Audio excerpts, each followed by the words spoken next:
नहीं, देखिए मैं भारत सरकार में प्रायोजक हैं cancer healer centre a new beginning. जो हिंदी की संसदीय उप समिति प्रथम उप समिति है उसका मैं चेयरमैन हूं।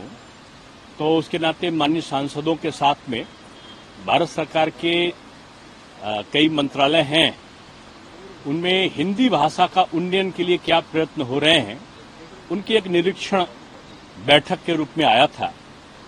मैं राजस्थान से बहुत पहले से जुड़ा हूं। मेरे पूर्वज राजस्थान के ही थे और कई बार संगठन के कार्य से मैं प्रदेश अध्यक्ष वगैरह का जब चयन होता था तो पर्यवेक्षक के रूप में भी रहा हूं। मेरी कई सभाएं लगी हैं यहां पर और मुझे खुशी भी मैं खाटू श्याम धाम में हम लोग हर साल में 2-3 बार आते हैं, सालासर भगवान के वहां। तो मुझे देखकर अच्छा लगा कि यहां पर धर्म स्थानों का जो सौंदर्यीकरण है वो वर्तमान भजनलाल सरकार ने बहुत अच्छी तरीके से किया है। मैंने इस विषय को भी माननीय मुख्यमंत्री जी ने आज हमारे माननीय सांसदों को यहां पर चाय पर बुलाया था, तो मैंने उनको उत्तर प्रदेश का और खासतौर से कुंभ मेले का उदाहरण दिया है। हमारे माननीय मुख्यमंत्री उत्तर प्रदेश आदरणीय योगी आदित्यनाथ जी ने प्रधानमंत्री जी के मार्गदर्शन में धार्मिक पर्यटन की दृष्टि से धर्म स्थलों की कनेक्टिविटी जो उन्होंने जोड़ी है, काशीनाथ भगवान बाबा काशी विश्वनाथ कॉरिडोर का जब उन्होंने निर्माण कराया प्रधानमंत्री जी के मार्गदर्शन में, और उसकी कनेक्टिविटी उन्होंने विंध्याचल में विंध्यवासिनी माता थोड़ी दूर पर हैं, वहां का जीर्णोद्धार और एक इंफ्रास्ट्रक्चर को ठीक किया। अयोध्या का राम मंदिर का निर्माण आज भारी मात्रा में धार्मिक पर्यटन की दृष्टि से श्रद्धालुओं को आकर्षित कर रहा है और प्रयागराज में 7,000 करोड़ रुपए कुंभ मेले के लिए आवंटित हुए।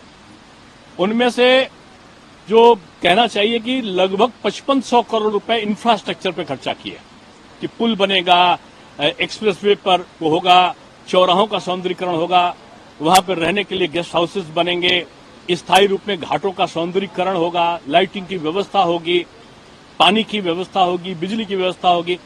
यानी कुंभ में केवल 1500 करोड़ के आसपास खर्च किए होंगे व्यवस्था में और इंफ्रास्ट्रक्चर में ज्यादा खर्चा किए।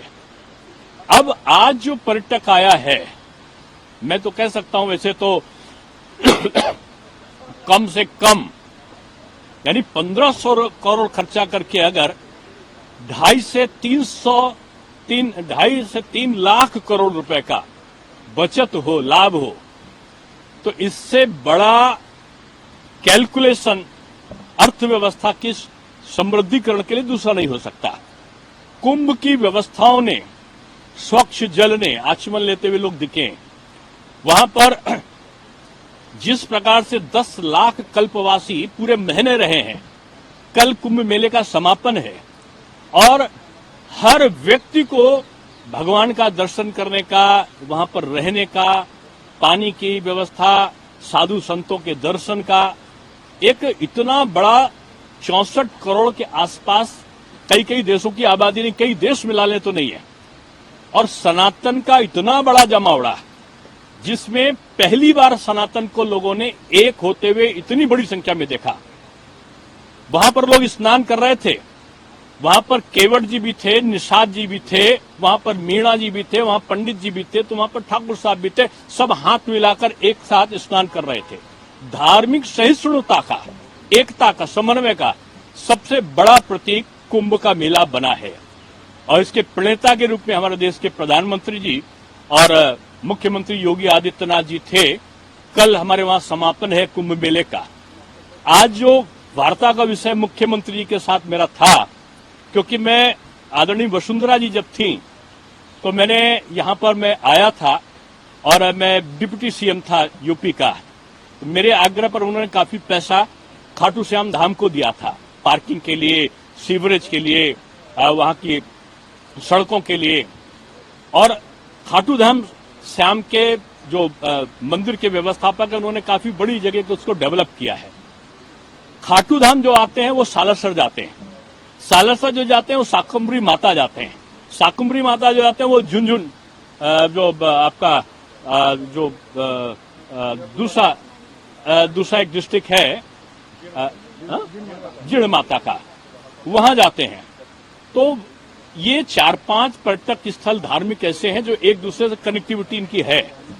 जहां का इंफ्रास्ट्रक्चर मैंने उनको कहा है कि आदरणीय गडकरी जी और आप लोग अगर बैठ लें, क्योंकि उत्तर प्रदेश के डेवलपमेंट में गडकरी जी का भी इंफ्रास्ट्रक्चर बड़ा भारी सहयोग था, तो मैंने कहा वो फॉर्मूला जो आएगा, धार्मिक आस्था का अनुपालन होगा और धार्मिक आस्था के अनुपालन के साथ साथ आपका जो धन का अर्जन है कि वहां पर परिवहन का लाभ होगा, इंफ्रास्ट्रक्चर, होटल का व्यवसाय बढ़ेगा, वहां पे छोटे छोटे लोगों को, माली हैं, कर्मकांडी लोग हैं, इनको रोजगार मिलेगा। तो ये रोजगार का भी, धार्मिक आस्था का भी और अर्थ संचयन का भी ये साधन बनेगा, ऐसा मैंने सुझाव दिया।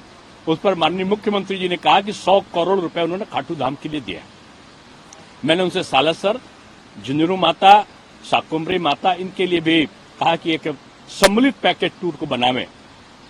उनको ये प्रस्ताव अच्छा लगा है और मैं यही कहूंगा कि धार्मिक पर्यटन के कारण जो लोग हमारे उत्तर प्रदेश के मुख्यमंत्री को कहते थे ये बुलडोजर बाबा है, मैंने उनका नाम बदल दिया और मैंने कहा ये बुलडोजर बाबा नहीं, ये अर्थ प्रबंधन बाबा बन गए। तो यही सब कुछ था। राजस्थान मेरे पूर्वजों की स्थली रहा है। अलवर के जिले में जागवास गांव मेरा गांव था, मेरे पूर्वजों का। तो इस स्थली पे आता हूं तो मुझे एक विशेष स्नेह मेरा जागृत होता है। तो मैं यहाँ पर आया था, आप लोगों ने मुझे आमंत्रित किया, धन्यवाद। दिनेश जी, एक सवाल मेरा और है कि आप यूपी से आते हैं, प्रयागराज में महाकुंभ का आयोजन चल रहा है, कलमकिन जी में करोड़ों की संख्या में 64-63 करोड़ लोग अब तक आ चुके हैं, लेकिन जिस तरह की राजनीति विपक्षी दलों द्वारा महाकुंभ को लेकर करी जा रही है, चाहे कांग्रेस की हो या समाजवादी पार्टी के लोग, जनता से ये सब नकार दिए गए लोग हैं। और ये योगी जी और मोदी जी को नहीं कह रहे हैं, ये कुंभ को कह रहे हैं। और कुंभ को नहीं कह रहे हैं, ये सनातन को कह रहे हैं।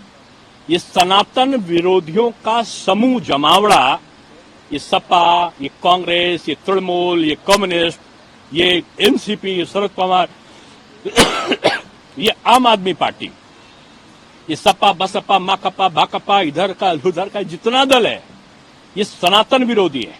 और सनातन विरोधियों को सनातनी एक होकर कुंभ में जो दिखाया है, ये जाति का विभेद सनातन में करने का सपना देख रहे थे।